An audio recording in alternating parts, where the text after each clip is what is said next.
Okay, let me show you how to do this kit you just bought. When you're finished, you'll have the truck with your name and pumpkin patch. What you have is a circle with a piece of transfer tape grid. You also have both pieces of your stencil with your name on it. And I sent you with sponges and some Q-tips. Okay, so you might be wondering what this piece is that's stuck here. It's repositionable. You can move it how you want, or you can get rid of it. If you don't want to use this, you don't have to, but it's going to help make the lines on your pumpkin. Not on your pumpkin. I walked away. On your sign. Here's one without a name on it yet. I haven't decided on what name I want to put on it, but we're making these lines.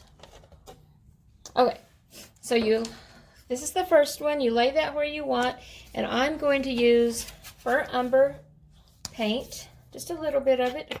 You don't need a lot. You could even just dip into the lid if you don't want to pour it out. And with your Q-tip, you're going to dip just a little bit of paint, blot off the extra, and you are going to draw right against that line in whatever shade of brown you want to. And my camera stand is a little bit in my way, so it may be a little uneven. And then I'm going to do the same thing up here at the top of it.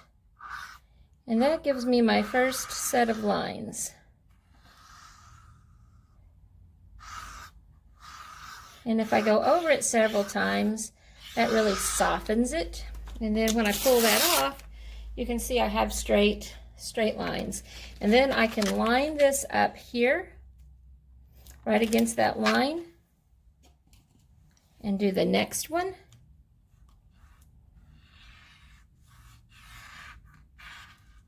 Again, my stand is in my way from my camera.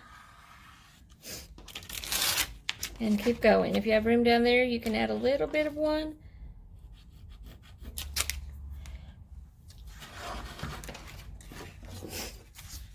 I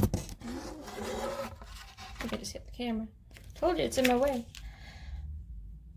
Line that up again.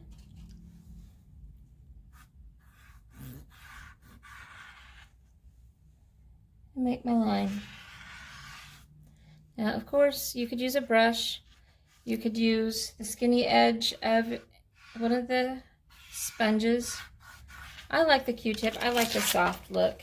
And I don't even want it to look super neat, but that's up to you. If you want it to look super neat, you go for it.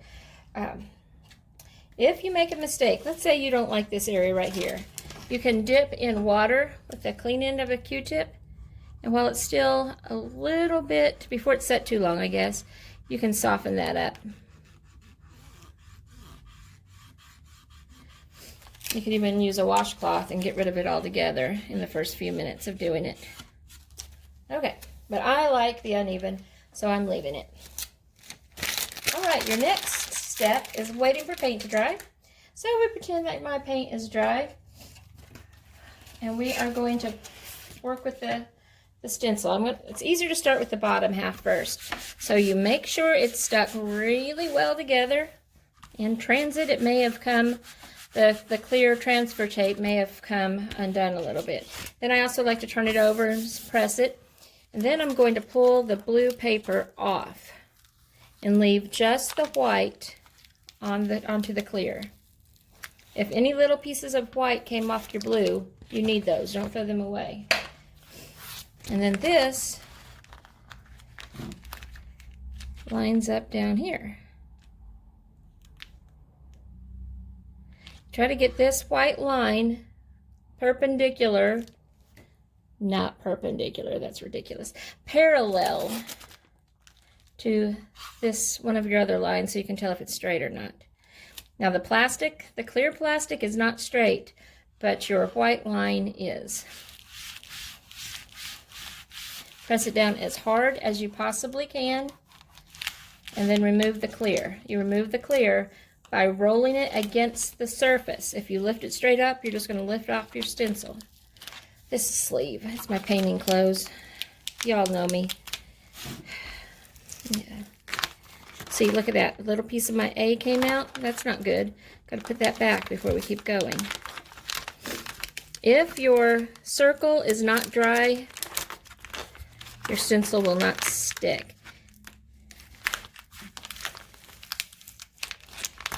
See how that's coming up? Push that back. I wasn't pulling against the surface enough. That one too. Okay, press it all down. Then you do the same thing with the second half. I am going to not make you watch me do that, so I'm going to pause the video, work on that, and then when I'm ready to stencil, I will show you what it looks like. Okay, so you may have noticed that when you put the top stencil down, you're going to get a little bit of overlap. Let's see if you can see where that's overlapped. Can you see right there where this top vinyl is overlapping that bottom vinyl? Just enough where the tire is still circular, but it touches that. So you have about a half of an inch, about 3/8 to a half of an inch of overlap. And up here at the top edge, that pretty much fits pretty well. Okay, so you've got that, got it pressed down. I know that was hard. All those little bitty pieces gave you trouble. Gave me trouble too. That's why you didn't need to watch me fuss at it while I was doing it. Okay, so where's my paint? Now then, I'm going to do my truck in green. You can use any color. This is marsh green from Apple Barrel. You just need a little bit. Ripe tomato maybe for my pumpkins. Excuse my paint. A little bit of black for the tires. I'm going to go ahead and use some of this dark brown for my words, and a little bit of red maybe for these words. Look at that. You make sure I got all your eye dots out of there. This one still has a little piece for my. There we go. Okay. So, as far as stenciling goes, look at these little bitty places. There's no way you're getting your thing in there, your sponge. I'm going to use a Q-tip again. So, that's part of my pumpkins. Dip in a little bit of that orange and just kind of tap that into those little places. So anywhere I feel there's some little bitty hard parts to get to, I am using a Q-tip. The same rules apply with Q-tips as they do with the sponges. As little paint as you can get away with. Wet paint's going to ooze underneath your stencil, so you'll have feathering and it won't be crisp. Hard pressure is going to press paint underneath your stencil, so your pretty truck is going to look like a ugly block instead of a pretty truck. So speaking of pretty trucks, I'm going to use, I'll throw that away. I'm going to use my sponge, dip in my paint, tap the extra so that there's no wet paint on there. There's still wet paint. You want it to look pretty uniform and not juicy. Light pressure. My sponge is not pressing down. It's just touching it. I'm not squeezing down because then I'll be squeezing paint underneath. So tap, tap, tap, tap, tap.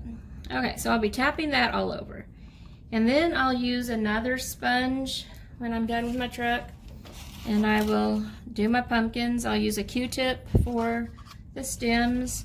Maybe I want red words for the family name. Tap all that extra out. That'll be there. Again, light pressure. If it doesn't have good coverage, it doesn't have good coverage. That's okay. That's good. That means you're doing it right. You do the whole rest of the area and then come back to it and give it a second coat. You'll end up with good coverage. But if you try to get good coverage in the first swipe, you're going to have way too much paint. And then, like I said, it's going to ooze underneath your stencil, and your word is going to be hard to read because it's going to be oozy words and not pretty crisp lines. So do that. I'll show you mine before I peel it off. Okay, this is what mine looks like, all messy. You can see I've got black in the tires. I did the railings here with a black and brown mixture. So I used burnt umber, Tuscan red, marsh green, black. I used both ripe tomato, and then I put a little bit of jack-o'-lantern just to brighten it up. It looked kind of reddish orange, so I wanted it more orange. I mixed black and brown again to do the stems, burnt umber, and Tuscan teal. So then once you're happy with it and it's not sopping wet, you pull it off.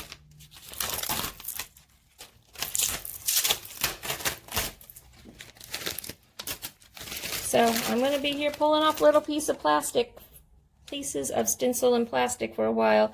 So I'm going to turn you off and I'll come back to you. Oh, these things work great for getting off the extra stencil, but a straight pin, a toothpick, a tip of a knife would be fine too.